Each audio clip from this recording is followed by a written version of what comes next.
உங்கள் வாழ்க்கையிலே தாழ்மை இருக்கலாம், உங்கள் வாழ்க்கையிலே தனிமை இருக்கலாம், உங்கள் வாழ்க்கையிலே கவலை கஷ்டங்கள் இருக்கலாம்.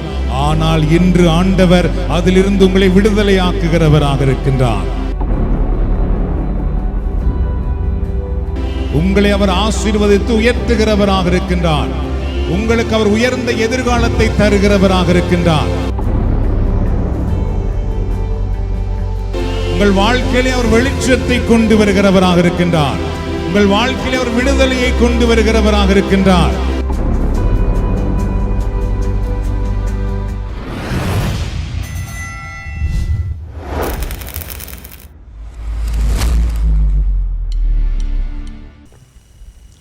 So tonight we are going to meditate on, is your faith in Jesus real?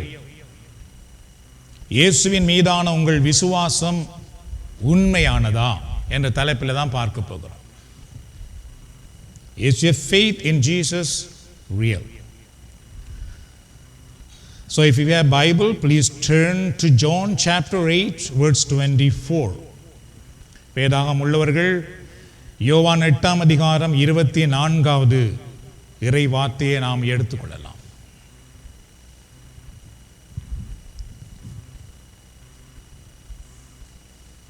If you do not believe that I am He, you will indeed die in your sin. யோவான் 8ஆம் அதிகாரம் 24வது இறை வார்த்தை, இருக்கிறவர் நானே என்பதை நீங்கள் நம்பாவிடில் நீங்கள் பாவிகளாய் சாவீர்கள் என்றார் என்று பார்க்கிறோம். சரியா? இருக்கிறவர் நானே என்பதை நீங்கள் நம்பாவிடில்.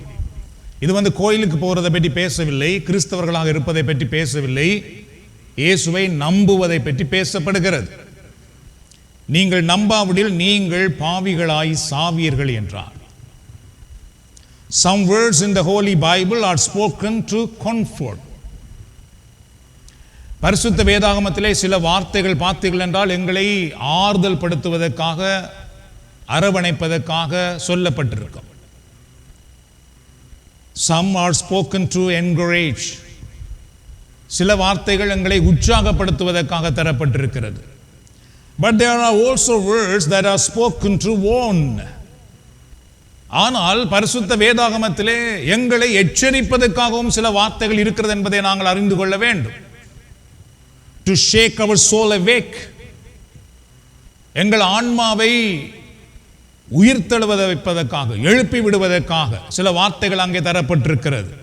To pull us out of darkness and confront us with the truth before it is too late. காலம் தாமதிப்பதற்கு முன்பதாகவே சில உண்மைகளை நமக்கு தெரிவித்து நம்மை இருளில் இருந்து வெளியிலே கொண்டு வருவதற்காக சில வார்த்தைகள் வேதாகமத்திலே நமக்கு தரப்பட்டிருக்கிறது. This is not a verse to simply read and move on. இந்த வார்த்தை பார்த்தீங்கன்னா சும்மா அப்படியே வாசித்துட்டு அடுத்த வார்த்தைக்கு போகிற ஒரு வார்த்தை அல்ல. It is a divine warning.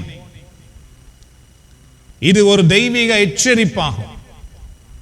A direct agent message from Jesus Christ himself. இது இயேசுவிடத்திலிருந்து நேராக வந்த வார்த்தை, அவருடைய வாயிலிருந்து வந்த வார்த்தை, அவர் மூலமாக நமக்கு சொல்லப்பட்ட வார்த்தை. If you do not believe that I am He, you will die in your sin. நான் தான் இருக்கிறவர் என்பதை நீங்கள் நம்பாமல் போவீர்களாக இருந்தால் நீங்கள் பாவத்திலேயே மரித்து போவீர்கள் என்று இயேசு சொன்னார். This is not a theory. இது ஒரு கொள்கை அல்ல. This is not an opinion. இது யாரோ ஒருவருடைய கருத்தும் அல்ல. It is not something you can choose to accept or reject. இது நீங்கள் விருப்பமானால் ஏற்றுக்கொள்ளலாம், விருப்பமில்லாட்டி விட்டுவிடலாம் என்கிற ஒரு வார்த்தையும் அல்ல. It is truth. இது உண்மையான ஒன்றாகும், உண்மை. And it is a matter of eternal life or eternal death. இது ஒரு நித்திய மரணம் அல்லது நித்திய வாழ்வுக்கான ஒரு வார்த்தை என்பதை நாங்கள் அறிந்து கொள்ள வேண்டும். To whom did Jesus speak this? இயேசு இதை யாரிடத்தில் பேசினார்? Jesus spoke these words to the Pharisees and religious leaders. That's also very important. ஆண்டவராக இயேசு இதை பரிசேயர்களிடமும் அன்றைக்கு இருந்த சமய தலைவர்களிடமும் பேசுகிறார். நீங்கள் நம்பாமல் போனால் நீங்கள் பாவத்திலேயே மரிப்பீர்கள் என்று சொன்னார். So it's not easy. இது ஒரு சும்மா சாதாரண ஒரு விடயம் அல்ல. இது people who outwardly followed the law of Moses, யாரெல்லாம் மோயிசனுடைய சட்டங்களை வெளிப்படையாகவே வெளி அடையாளமாக அனுசரித்துக் கொண்டிருந்தார்களோ அவர்களோடு தான் இயேசு சொல்லுகிறார். தெரியும், இவர்கள் சும்மா என்னவோ பாவத்தை பற்றி செய்து கொண்டிருக்கவில்லை. மோயிசனுடைய சட்டங்களை சரியாக வெளிப்படையாக வெளி அடையாளமாக செய்து கொண்டிருந்தவர்கள் இவர்கள். who were considered holy and religious by others, மற்றவர்களால் இவர்கள் ஒரு சமயவாதிகளாக சமய தலைவர்களாக தூய்மையானவர்களாக ஒரு ஹோலியாக பார்க்கப்பட்டவர்கள் இவர்கள்.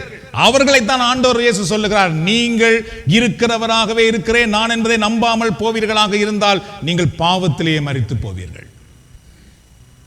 And who thought they already knew God, அவர்கள் என்ன நினைத்தார்கள் என்றால், எங்களுக்கு கடவுளை அப்படியே முழுக்க முழுக்க தெரியும், எங்களுக்கு யாரும் கடவுளை பற்றி சொல்லித்தர வேண்டிய அவசியமில்லை, நாங்கள் சின்ன நிலை இருந்தே அதை சரியாக படித்து படித்து படித்து வந்தவர்கள் நாங்கள். அவர்களை பார்த்தான் இயேசு சொல்லுகிறார், இருக்கிறவர் நான் என்பதை நீங்கள் நம்பாமல் போனால் நீங்கள் பாவத்திலேயே மரித்து போவீர்கள். But Jesus looked into their heart and showed their unbelief. ஆண்டவர் இயேசு பார்த்தீர்கள் என்றால் அவர்கள் எவ்வளவுதான் செய்து கொண்டிருந்தாலும் அவருடைய உள்ளத்தை பார்த்தார், அவர்களுடைய நம்பிக்கையற்ற தன்மையெல்லாம் பார்த்தார். He saw that even though they had religion, they didn't have faith in God. ஆண்டவர் இயேசு அவர்களிடத்தில் என்னத்தை கண்டார் என்றால், அவர்கள் ஒரு நல்ல சமயவாதிகளாக இருக்கிறார்கள், நல்ல சமய தலைவர்களாக இருக்கிறார்கள், ஆனால் அவருடைய உள்ளத்திலே கடவுள் மேல் நம்பிக்கை இல்லாமல் இருக்கிறது. வெறும் சடங்கு செய்வதிலேயே அவர்கள் தங்கள் வாழ்க்கையை கழித்துக் கொண்டிருக்கிறார்கள். They honored God with their lips, but their hearts were far from God. இயேசு என்ன கண்டார் என்றால், இவர்கள் வெறும் வாயினாலே கடவுளுக்கு பாட்டு பாடுகிறார்கள், செபம் சொல்லிக் கொண்டிருக்கிறார்கள், ஆனால் இவர்களுடைய உள்ளம் கடவுளை விட்டு வெகு வெகு தூரமாக இருக்கிறது. They knew the scripture, but they could not recognize the one the scriptures were open to them. அவர்களுக்கு இறைவார்த்தை நன்றாக தெரிந்திருந்தது, நமக்கு தெரிந்திருப்பது போல அல்ல. அவர்கள் பரிசேயர்களாக நீங்கள் பார்த்தீர்கள் என்றால் அப்படியே முழுக்க முழுக்க அப்படியே பாடமாய் சொல்லுவார்கள். அதனுடைய பின்னணியெல்லாம் அவர்களுக்கு தெரிந்திருக்கும். அவர்கள் முறையாக சின்னனிலிருந்து படித்து வந்தவர்கள் அவர்கள். அவ்வளவு இறைவார்த்தை தெரிந்திருந்தாலும் அந்த இறைவார்த்தையில யாரை பற்றி சொல்லி இருக்கிறதோ அவர் அவர்களுக்கு முன்னால் இருந்த பொழுது அவர்களால் அதை அடையாளம் கண்டுகொள்ள முடியவில்லை. இறைவார்த்தையை தெரிந்திருந்தாலும் அந்த இறைவார்த்தையிலே சொல்லப்பட்டதை அவர்கள் காண முடியவில்லை. இன்று நம்மிலே எத்தனை பேர் அப்படிதான் இருக்கிறோம், இறைவார்த்தையை வாசிக்கிறோம், ஆனால் அந்த இறைவார்த்தை நமக்கு என்ன சொல்லுகிறது என்பதை நாம் காணாமலேயே போய்விடுகிறோம். They were blind to the truth standing right in front of them. அவர்களுக்கு முன்பாகவே நின்ற உண்மையான உண்மைக்கு முன்பதாக அவர்கள் குருடர்களாக நின்றார்கள். சரியோ, அவர்களுக்கு முன்பாகவே உண்மையாக நின்ற அந்த கடவுளுக்கு முன்பாக அவர்கள் குருடர்களாக நின்றார்கள் என்று பார்க்கிறோம். பலமுறை நாமும் அப்படிதான் இருக்கிறோம், கடவுளுக்கு முன்பாக அவரை காணாத குருடர்களாக. What about you tonight? இன்று இரவு எங்களுடைய நிலை உங்களுடைய நிலை எவ்வாறு இருக்கிறது? Are you blind to the divine truth of Jesus Christ? ஆண்டவராக இயேசு கிறிஸ்துவை பற்றிய தெய்வீக உண்மைகளுக்கு நாங்கள் குருடர்களாக இருக்கின்றோமா? Do you honor God only with your lips or with your heart and your life? ஆண்டவராகிய கடவுளை வெறும் வாயினால் நாம் பெருமைப்படுத்துகிறோமா அல்லது நம்முடைய உள்ளத்தினாலும் நம்முடைய வாழ்க்கையினாலும் அவரை நாம் பெருமைப்படுத்துகிறோமா? They were proud of their tradition but refused to bow to the Messiah. அவர்கள் தங்கள் பாரம்பரியங்களை குறித்து பெருமையாக இருந்தார்கள், ஆனால் அவர்களுக்கு முன்பாக நின்ற மேசியாவுக்கு தங்களை தாழ்த்த தவறி போனார்கள். They had religion but no relationship. அவர்களுக்கு சமயம் தெரிந்தது, சமயம் இருந்தது, ஆனால் கடவுளோடு உறவு இருக்கவில்லை. And Jesus told them plainly, If you do not believe that I am, you will die in your sin. அவர் இயேசு அவர்களுக்கு சாதாரணமாக சொன்னார், நீங்கள் இவ்வளவும் செய்து கொண்டிருக்கலாம், நீங்கள் இறை வார்த்தையை நன்றாக அறிந்திருக்கலாம், கோயிலில் வந்து இரவு பகலாக பணி செய்து கொண்டிருக்கலாம், அந்த இறை வார்த்தையில் என்ன சொல்லப்பட்டிருக்கிறது என்பதை நீங்கள் காணாமல் போனால், நம்பாமல் போனால், நீங்கள் மரிக்கும் பொழுது பாவத்திலேயே மரித்து விடுவீர்கள். What does it mean to die in your sin? உங்கள் பாவங்களில் சாவதென்றால் அதனுடைய பொருள் என்ன? To die in your sin means that your sins are not forgiven when you die. When we die. அதனுடைய அர்த்தம் என்னவென்றால், நாங்கள் மரிக்கும் பொழுது எங்களுடைய பாவங்கள் மன்னிக்கப்படாமலேயே இருந்துவிடும். அதான் பாவம் மன்னிக்கப்படாது என்பதனுடைய அர்த்தம். It means you leave this world still guilty before the holy God. அதனுடைய அர்த்தம் என்னவென்றால், நாங்கள் இந்த உலகத்தை விட்டு பிரியும் பொழுது அந்த பரிசுத்தமான கடவுளுக்கு முன்பதாக நாங்கள் பாவிகளாக போகின்றோம். There is no second chance after death, my friend. அதனால நாம் எல்லாரும் இப்போ முழிச்சிருக்கோம். மரணத்துக்கு பின்பு இன்னொரு வாய்ப்பே கிடைக்காது நமக்கு. That's it, அவ்வளவுதான். ஆகவே கொடுக்கப்பட்ட நாட்களிலே நாம் கவனமாக அதான் அவர்களுக்கு சொன்னோம். வெக்கேஷன் வந்திருந்தாலும் அவருடைய குடும்பத்திலே ஸ்பிரிச்சுவாலிட்டிக்கு ஒரு லைஃப், ஒரு டைம் கொடுப்பது, this is the divine blessing. Divine blessing.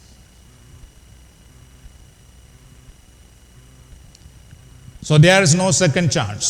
St. John's Chrysostom, he said, one, if we do not wash away the filth of sin here, we shall carry it with us into the next life. புனித கிறிஸ்தோத்திரம் சொல்லி இருக்கிறார். இதை நாம் எல்லாம் கவனிக்கணும் கத்தோலிக்க மக்கள். நாம் இங்கே பாவத்தின் அழுக்கை கழுவவில்லை என்றால் அதை அடுத்த வாழ்க்கைக்கு நம்முடன் எடுத்து செல்லுகிறோம். அங்க வந்து பிறகு கழுவ முடியாது. இங்கேதான் நாம் பாவங்கள் கழுவுவதற்காக இயேசு ரத்தம் சிந்தினார். So a warning that if we die in sin without repentance and faith, it follows us beyond death. The sin follows us beyond death. இதனுடைய அர்த்தம் என்னென்றால், நாங்கள் இந்த உலகத்திலே வாழும் பொழுதே மனம் திரும்பி ஆண்டவராக இயேசு கிறிஸ்துவை விசுவாசிக்காமல் போவோமாக இருந்தால் மரணத்துக்கு பின்பும் அந்த பாவம் எங்களோடு வருகிறது. Saint Augustine once said, he who made you without you will not justify you without you.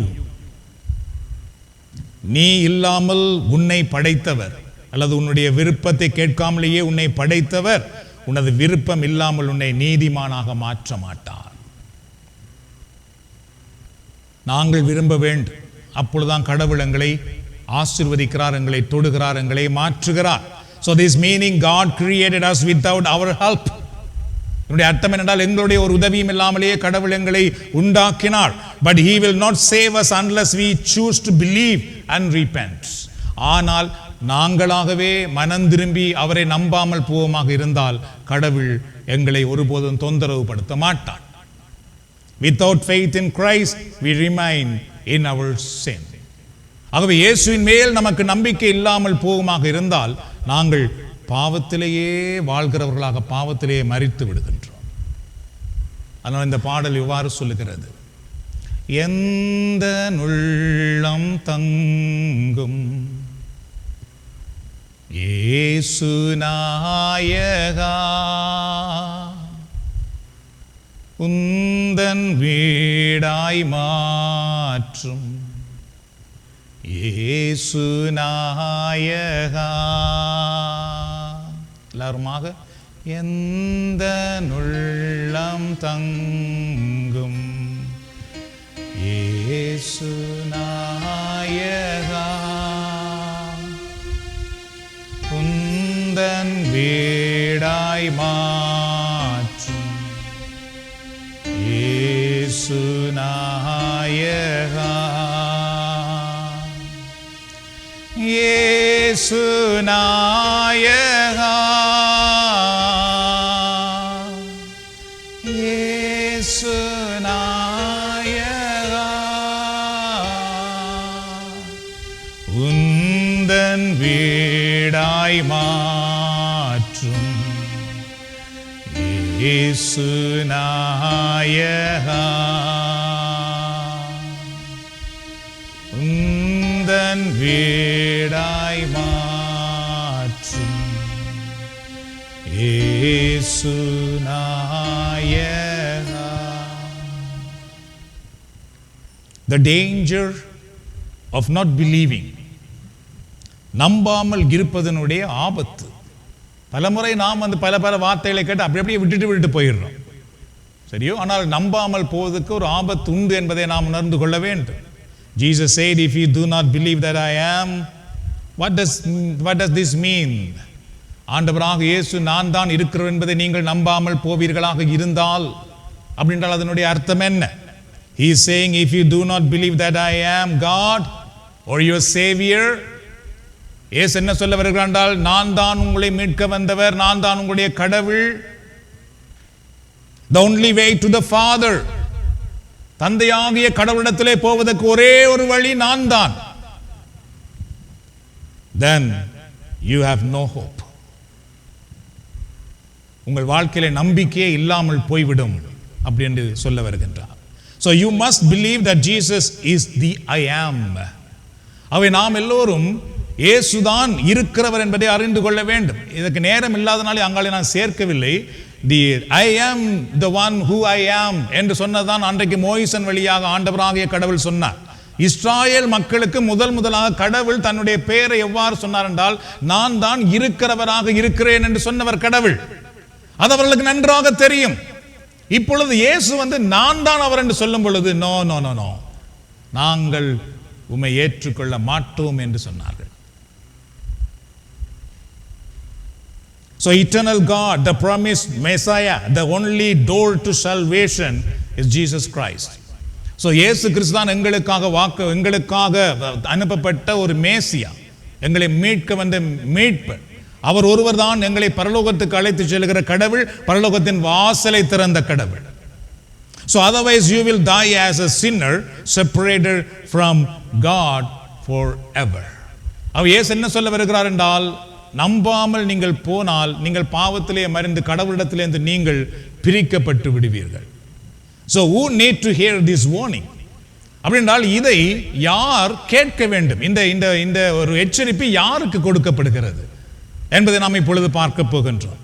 This warning is for the religious person who goes to church but have never truly surrendered to Jesus Christ. யாரெல்லாம் ஆண்டவராக இயேசு கிறிஸ்துவுக்கு தங்களை முற்றும் முழுவதுமாக ஒப்பு கொடுக்காமல் யாரெல்லாம் கோயில் என்று போய் கொண்டிருக்கிறார்களோ அவர்களுக்கு தான் இது சொல்லப்படுது. The young man or woman who says, I have time, I will think about God later. யாரெல்லாம் வாலிபர்கள், வாலிப ஆண், வாலிப பெண், எனக்கு என்ன நாள் இருக்குது, அந்த நேரத்தில் நாங்கள் அதை பற்றி யோசிக்கலாம் என்று இருக்கிறார்கள் அல்லவா, அவர்களுக்கு தான் இயேசு இதை சொல்லுகிறார். The one who believe in a higher power but refuse to accept that Jesus is the only way. மேலே ஒரு பெரிய சக்தி என்ற ஒன்று உண்டு என்பதை நாங்கள் நம்புகிறோம். ஆனால் இயேசுதான் வழி, வாழ்வு என்று யார் நம்பாமல் போகிறார்களோ அவர்களுக்காக சொல்லப்பட்டதுதான் இது. The one who lives in secret sin, pretending to be a believer. யாரெல்லாம் தங்களை ஒரு பக்திமானாக, ஒரு நம்பிக்கைக்குரியவர்களாக காட்டிக்கொண்டு மறைவான பாவங்களுக்குள் இருக்கிறார்களோ அவர்களுக்கு சொல்லப்படுகிறது. The one who keeps saying I believe but has no real relationship with Christ. யாரெல்லாம் நாங்கள் விசுவாசிகள், நாங்கள் நம்பிக்கைக்குரியவர்கள் என்றெல்லாம் சொல்லிக்கொண்டு இயேசுவோடு ஒரு உறவில்லாமல் வாழ்ந்து கொண்டிருக்கிறார்களோ அவர்களுக்கு தான் இது சொல்லப்படுகிறது. நாம் பல முறை சொல்லியிருப்பது போல, புது வாழ்வு கூட்டத்துக்கு நான் போகும் வரைக்கும் எனக்கு இயேசுவோடு உறவு இருக்கவில்லை. 17 வயது வரைக்கும் நாங்கள் கோயிலுக்கு போய் வந்தோம், அதிலே ஒரு பிழையும் இருக்கவில்லை, நாள் திருப்பலி நாம் தவறவில்லை. ஆனால் இயேசுவோடு உறவு இருந்ததான்னு கேட்டால் இருக்கவில்லை. இங்கு வந்த பின்புதான் இயேசுவோடு உறவு என்றால் என்ன என்று புரிய வந்தது. நாம் நினைத்தோம் நற்கருணை எடுத்த உடனே இயேசு நமக்குள்ளே வந்து விட்டார், ஞாயிற்றுக்கிழமை நற்கருணை எடுத்து விட்டு அதுக்கு பிறகு நாம் என்ன வேண்டுமென்றாலும் செய்து கொண்டிருக்கலாம், இயேசு உள்ளே வந்து விட்டார் என்று நினைத்து அப்படியே நம்மை நாம் ஏமாற்றி கொண்டிருந்தோமே தவிர இயேசுவோடு உறவு நமக்கு இருக்கவில்லை, நம்முடைய குடும்பத்துக்கு இருக்கவில்லை. அவர்தான் இயேசு சொல்லுகிறார், நீங்கள் கோயிலுக்கு வருவதை பற்றி நான் பெரிதாக பார்க்கவில்லை, நீங்கள் நற்கருணை எடுக்கிறேன் சொல்வதை கூட எனக்கு பெரிதாக ஒன்றும் தெரியவில்லை. நீங்கள் எப்படிப்பட்டால் வரலாம், ஆனால் நீங்கள் நம்பிக்கையோடு இருக்கிறீர்களா? நம்பிக்கையோடு இவைகள் எல்லாவற்றையும் செய்கிறீர்கள், அல்லது கிறிஸ்துவோடு உங்களுக்கு அந்த உறவு இருக்கிறதா? So you must come to Jesus, not tomorrow, not later, but today. அதனாலே நாம் ஆண்டவராக இயேசு கிறிஸ்துவிடத்திலே நாளைக்கோ அல்லது இன்னொரு நேரமோ வரலாம் என்று நினைக்க கூடாது. இன்றைக்கே நாம் அவரிடத்திலே வர அழைக்கப்படுகிறோம். Because death is sure. என்றால் மரணம் என்பது நிச்சயிக்கப்பட்ட ஒன்று. இந்த உலகத்தில் எதுவும் நிச்சயம் இல்லை, தெரியுமா? ஆனா நிச்சயமானது மரணம் உண்டுதான். ஆனா அது எத்தனை முறை தெரிந்தாலும் நாம் அதுக்கு நம்மை ஆயத்தப்படுத்துவதில்லை. அதுபோல சில பேர் மரணத்திலே நிறைய கஷ்டப்படுவார்கள், வேதனைப்படுவார்கள். ஐயோ இந்த வேதனையெல்லாம் வேணாம் ஆண்டவரே, நீ நாளைக்கு உம்மிடத்தில் அழைத்திருமே என்று நான் மண்டானா போயிடுவாரா? No no no no no. நாம் விரும்பின உடனேயும் நமக்கு மரணம் கிடைக்காது, தற்கொலை செய்தாலே ஒழிய. So death is sure and also judgment is real. அது மட்டுமல்லாமல் நியாய தீர்ப்பு இருக்கிறது அல்லவா, அது நிச்சயமாக நடைபெறும். And also time is short. காலம் பார்த்தீர்கள் என்றால் குறுகியது. So the same Jesus who warned us also offered mercy. இதை எச்சரித்த ஆண்டவராக இயேசு நமக்கு இரக்கத்தையும் காட்டுகிறவராக இருக்கின்றார். He says, John chapter 3 verse 16,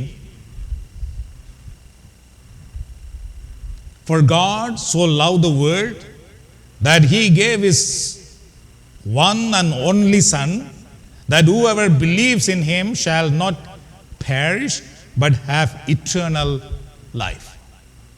யோவான் 3:16, தாம் ஒரே மகன் மீது நம்பிக்கை கொள்ளும் எவரும் அழியாமல் நிலை வாழ்வு பெறும் பொருட்டு அந்த மகனையே அழிக்கும் அளவுக்கு கடவுள் உலகின் மேல் அன்பு கூர்ந்தார். அவை ஆண்டவராக இயேசு இந்த உலகத்துக்கு எதற்காக தரப்பட்டார் என்றால், நாம் எல்லோரும் நிலை வாழ்வை பெற்று அவரோடு வாழ வேண்டும் என்பதற்காக. So you have to say, let go of my unbelief and run to Jesus. ஆகவே நாம் இப்பொழுது என்ன நினைக்க வேண்டும் என்றால், என்னிடத்திலே இருக்கின்ற அவிசுவாசம் எல்லாவற்றையும் நான் அகற்றிவிட்டு இயேசுவிடத்திலே ஓடி வர வேண்டும். And let go of your pride and kneel before the cross. எங்களிடத்தில் இருக்கிற வீணான பெருமைகள், சமய பெருமையா இருக்கலாம், பாரம்பரிய பெருமையா இருக்கலாம், குல பெருமையா இருக்கலாம், எல்லாவற்றையும் ஒரு பக்கம் நான் தள்ளி வைத்துட்டு சிலுவைக்கு முன்பதாக நாங்கள் முழந்தாள் படியிட அழைக்கப்படுகின்றோம். Let go of your excuse and turn to the Savior. எல்லா விதமான தேவையில்லாத காரணங்கள் எல்லாவற்றையும் ஒரு பக்கம் ஒதுக்கி வைத்துவிட்டு மீட்பரிடத்திலே நாம் வர அழைக்கப்படுகிறோம். Jesus said, I am the good shepherd. ஆண்டவர் இயேசு என்ன சொன்னார் என்றால், நான் தான் நல்ல மேய்ப்பர். So here also you have to notice I am. சரியோ? என்றால் I am என்ற வேர்டு வேதாகமத்திலே முக்கியமான ஒன்று. அன்றைக்கு இஸ்ராயேல் மக்களுக்கு கடவுள் அப்படிதான் சொன்னார், I am அப்படின்னு சொன்னார், நான் தான் இருக்கிறவராக இருக்கிற கடவுள். ஆனால் இயேசு இங்கு I am என்று சொல்லும் பொழுது அதில் சில விடயங்களையும் இணைத்து சொல்லியிருக்கிறார். I am the good shepherd. நான் தான் நல்ல மேய்ப்பன், நல்ல மேய்ப்பர் அப்படி என்று சொன்னார். If you don't follow Jesus, how can your soul be protected and guided? அப்படி ஆண்டவராக இயேசு சொல்லி இருக்கும் பொழுது நாம் அந்த இயேசுவை நம்பாமல் போவமாக இருந்தால் எங்களுடைய ஆன்மா எவ்வாறு பாதுகாக்கப்படும்? எவ்வாறு அவரிடத்திலே போய் சேரும்? அவருடைய பிள்ளைகளாக நாம் வாழ முடியும்? Jesus said, I am the way, the truth and the life. See, here also see, I am. இயேசு என்ன சொல்லுகிறார் என்றால், நான் தான் உண்மை, நான் தான் வழி, நான் தான் வாழ்வு அப்படின்னு சொல்லிட்டார். பாருங்கள், இப்படி யாரும் சொல்ல முடியாது, எந்த புனிதர்கள் கூட சொல்ல முடியாது, யாரும் சொன்னதும் இல்லை. இயேசு ஒருவர் மட்டும்தான் இப்படி சொல்லி இருக்கின்றார். If you don't walk with Jesus, how can you find the right path? இயேசு நான் தான் வழி என்று சொல்லி இருக்கும் பொழுது நாம் இயேசுவை பின்பற்றாமல் போனால் எப்படி நாம் சரியான பாதையில் நடக்க முடியும்? And know the truth or receive eternal life. இயேசு நான் தான் வாழ்வு, நான் தான் உயிர் என்று சொல்லி இருக்கும் பொழுது அவரிடத்திலே நாம் இல்லாமல் போனால் எப்படி நமக்கு முடிவில்லாத வாழ்வு கிடைக்க போகிறது? எவ்வாறு நாம் நம்முடைய வாழ்க்கையிலே நன்மைகளை பெற போகின்றோம்? And also Jesus said, I am the true vine. இயேசு சொன்னார், நானே உண்மையான திராட்சை செடி. If we don't remain in Jesus, நாம் இயேசுவோடு இணைந்து இல்லாமல் போனால், how can your life bear fruit or have true purpose? நாம் அந்த இயேசுவோடு இணைந்து இல்லாமல் போனால் எவ்வாறு நம்மால் கனி கொடுக்க முடியும்? நம்முடைய குடும்பத்திலே எவ்வாறு கிறிஸ்துவினுடைய நன்மைத்தனங்களை நம்மால் அனுபவிக்க முடியும்? And also he said, I am the resurrection and the life. See, இயேசு சொன்னார், நான் தான் உயிர்த்தெழுதலும் வாழ்வும் என்று சொல்லி இருக்கின்றார். If you don't believe in Jesus, how can you have victory over death and hope beyond the grave? அதாவது நாம் இந்த இயேசு சொன்ன இந்த வார்த்தையை நம்பாமல் போவோமாக இருந்தால் எவ்வாறு நம்முடைய வாழ்க்கையிலே மரணத்தில் இருந்து வெற்றி நமக்கு கிடைக்க போகிறது என்றால், இயேசு சொன்னார், நான் தான் வாழ்வும் உயிர்த்தெழுதலும். உலகத்திலே பல மதங்கள் இருக்கிறது. நாம் மரித்த பின்பு உயிர்த்தெழுவோம் என்று நம்புகிறது யார் தெரியுமா? கிறிஸ்தவர்களாகிய நாம் தான். யூதர்கள் நம்புகிறார்கள், பட் இன்னும் அவர்கள் மெசியாவுக்காக காத்திருக்கிறார்கள். எத்தனையோ மதங்கள் உண்டு, சரியோ, எல்லாமே மரணத்துக்கு பின்பு ஒரு வாழ்வு உண்டு அப்படின்னு சொல்லப்படுகிறது. கிறிஸ்தவர்கள் நாம் எப்படி நம்புகிறோம்? மரித்த பின்பு நமக்கு ஒரு வாழ்வு உண்டு என்று நாம் சொல்லுகிறோம் அல்லவா? அது எதை வைத்து நாம் சொல்லுகிறோம்? எதை வைத்தென்றால் இயேசு உயிர்த்தெழுந்தார், அதை வைத்து தான். சரி, இயேசு உயிர்த்தெழுந்தார் அல்லவா, அதை வைத்து தான் நாம் எல்லாரும் சொல்லுகிறோம். நாங்கள்லாம் மரித்து அடக்கம் பண்ண பின்பு இயேசு எப்படி உயிர்த்தாரோ அதுபோல நாம் உயிர்த்தெழுவோம் என்று. சில தியோலஜியன் என்ன சொல்லுகிறார்கள், சில இறையியல் ஆசிரியர்கள் என்ன சொல்லுகிறார்கள், நாங்கள் உயிர்த்தெழும் பொழுது எங்களுக்கு எத்தனை வயசு இருக்கும்? 80 ஒருத்தர் சாகிறார், 90 ஒருத்தர் சாகிறார், 10 ஒருவர் சாகிறார், 20 ஒருவர் சாகிறார். அவர்கள் என்ன சொல்லுகிறார் என்றால், நாமெல்லாம் உயிர்த்தெழும் பொழுது 33.5 வயசாக இருப்போம் இயேசுவை போல. என்றால் இயேசு சொல்லியிருக்கிறார், என்னை போலவே நீங்கள் இருப்பீர்கள் என்று. ஸோ நாங்கள் மீண்டும் ஒரு உயிர்த்தெழுதலின் பொழுது அவ்வளவு ஜங்கா, அவ்வளவு வடிவா, அவ்வளவு ஸ்ட்ராங்கா அப்படி இருப்போம் என்று திருமறை சார்ந்து சிலர் சொல்லுகிறார்கள். சரி, anyway, so the Lord said, I am he is speaking to you tonight. நான் தான் இருக்கிறவர் என்று சொன்ன இயேசு இன்றைக்கு இரவும் நம்மோடு பேசுகிறார். Jesus wants you to have a fullness of life in this world. இந்த உலகத்திலே பார்த்திருந்தால் நாங்கள் ஒரு நிறை வாழ்வு வாழ வேண்டும் என்று இயேசு விரும்புகிறார். சரி, ஒரு நிறை வாழ்வு, இயேசு கொடுக்கிற நிறைவான ஒரு வாழ்வு, அதை நாம் பெற்றுக்கொள்ள வேண்டும் என்று இயேசு விரும்புகிறார். அப்படி விருப்பமாக இருக்கிறதுனால அவர் நம்மிடத்திலே வர விரும்புகின்றார். And Jesus came to give you peace that the world cannot offer. இந்த உலகத்தினால் கொடுக்க முடியாத ஒரு தெய்வீக சமாதானத்தை நமக்கு கொடுக்கவே ஆண்டவர் இயேசு இந்த உலகத்துக்கு வந்தார். And Jesus desired that your life be filled with his joy and his blessing. ஆகவே இயேசுவினுடைய விருப்பம் என்னவென்றால், நம்முடைய வாழ்க்கையிலே வாழ்நாள் முழுவதும் அவர் நமக்கு கொண்டு வந்த அந்த சமாதானத்தோடு அந்த ஆசீர்வாதத்தோடு நாங்கள் வாழ வேண்டும். அது அவருடைய விருப்பமாக இருக்கின்றது. And Jesus wants you to walk in his light and never be lost in darkness. அதோட ஆண்டவர் இயேசு என்ன விரும்புகிறார் என்றால், நாங்கள் ஒருபோதும் இருளுக்குள்ளே தொலைந்து போகாதபடி அவர் கொண்டு வந்த அந்த வெளிச்சத்துக்குள், அவருடைய வெளிச்சத்துக்குள், அவரோடு இருக்கிற அந்த வெளிச்சத்துக்குள் நாங்கள் இருக்க வேண்டும் என்று விரும்புகிறார். So Jesus invites you to experience true love and hope through him. ஆகவே நாங்கள் அவர் வழியாக எப்பொழுதுமே உண்மையான வாழ்வை, உண்மையான நம்பிக்கையை அனுபவிக்க வேண்டும் என்று இயேசு விரும்புகிறார். So believe in Jesus and you will live. தெரியும், அதனாலே நீங்கள் ஆண்டவராக இயேசுவை நம்புங்கள், நீங்கள் வாழ்வீர்கள். This is the one we have to teach our children also. You believe Jesus, you will live. நீங்கள் ஆண்டவராக இயேசுவை நம்புங்கள், நீங்கள் வாழ்வீர்கள். இதுதான் இன்றைக்கு சொல்லிக் கொடுக்கப்படாமல் போகிறது. ஆகவே இயேசுவை நம்பும் பொழுது நாம் வாழுகிறோம். So today go home with the Lord Jesus who said he who I am. அதனால் இன்றைக்கு நீங்கள் வீட்டுக்கு போகும் பொழுது இருக்கிறவராக இருக்கிறவர் நானே அப்படின்னு சொன்னார் அல்லவா இயேசு, அவரோடு நாம் வீட்டுக்கு போக வேண்டும் என்று இயேசு விரும்புகிறார்.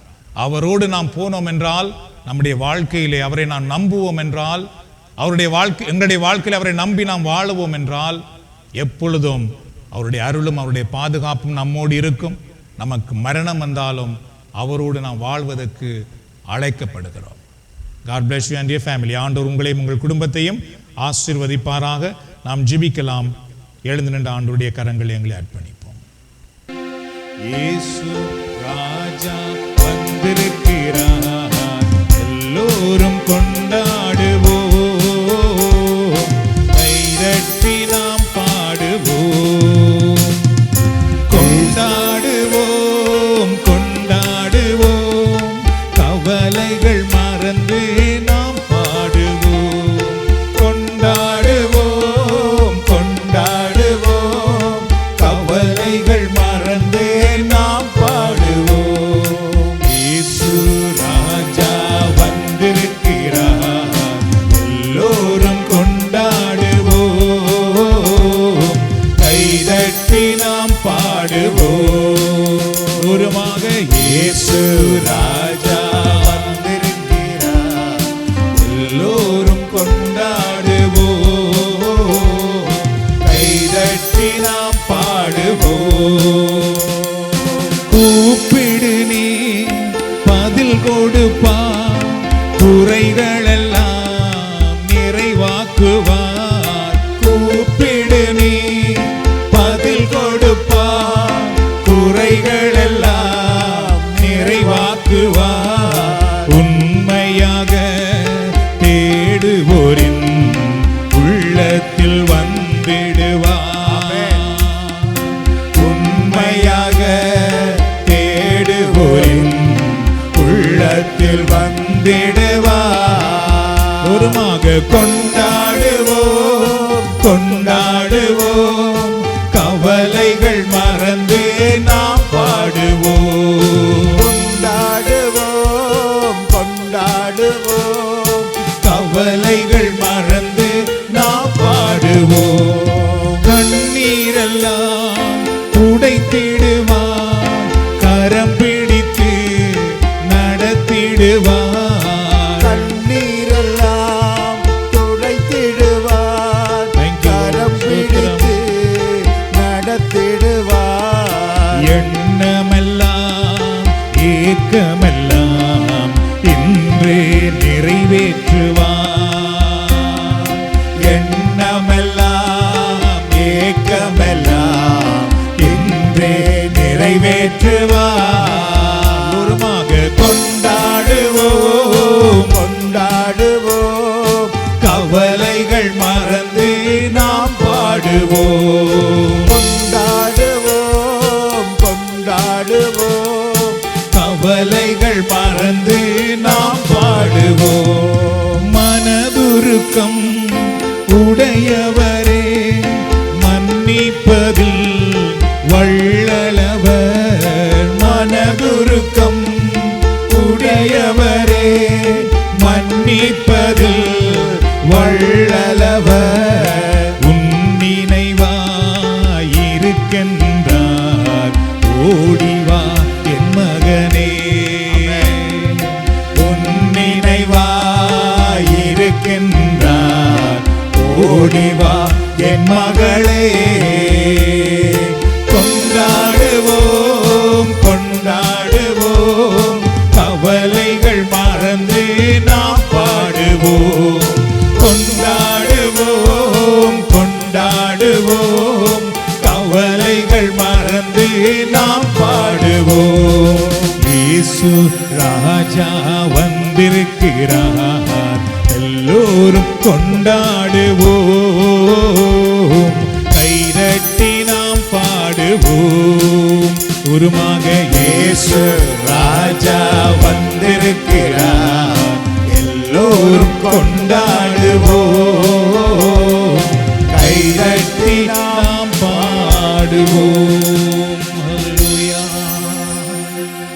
கொண்டிருக்கின்றார். இப்பொழுது உங்களுக்கு தன்னை அவர் வெளிப்படுத்திக் கொண்டிருக்கின்றார்.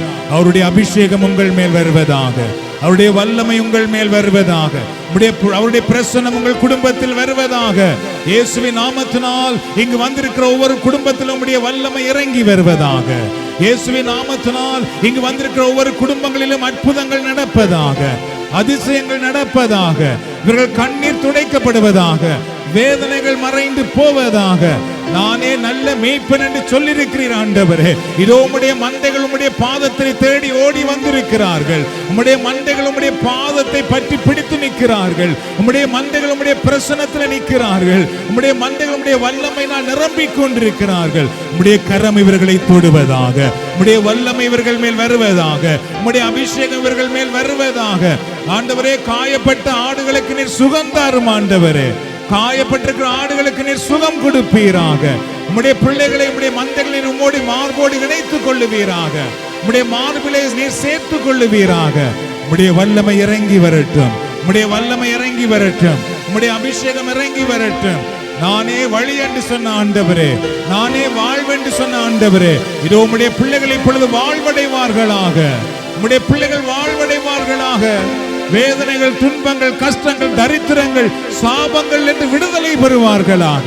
வெற்றி அடைவார்களாக, வெற்றி அடைவார்களாக.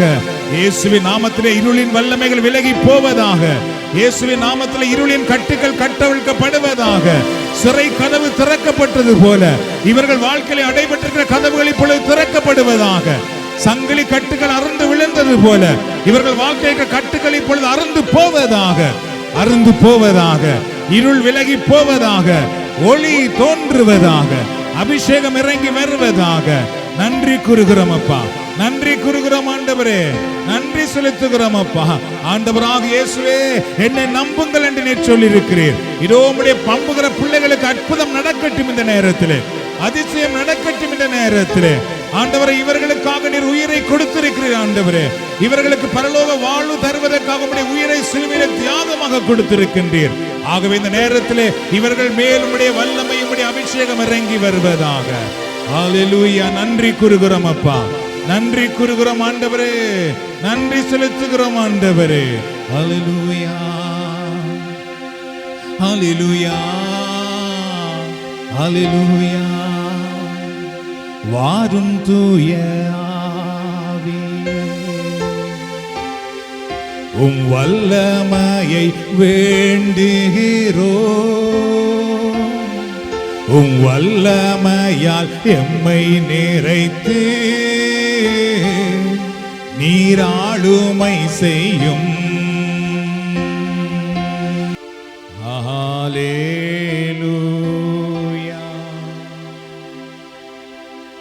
ஹல்லேலூயா.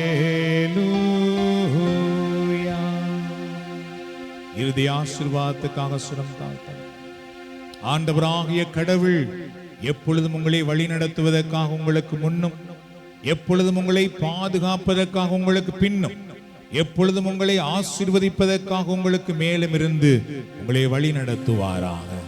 ஆண்டவராக இயேசு கிறிஸ்துவின் அருளும் கடவுளின் அன்பும் பரிசுத்த ஆவியின் ஐக்கியமும் நம் அனைவரோடும் நம்முடைய குடும்பத்திலும் எப்பொழுதும் இருப்பதாக.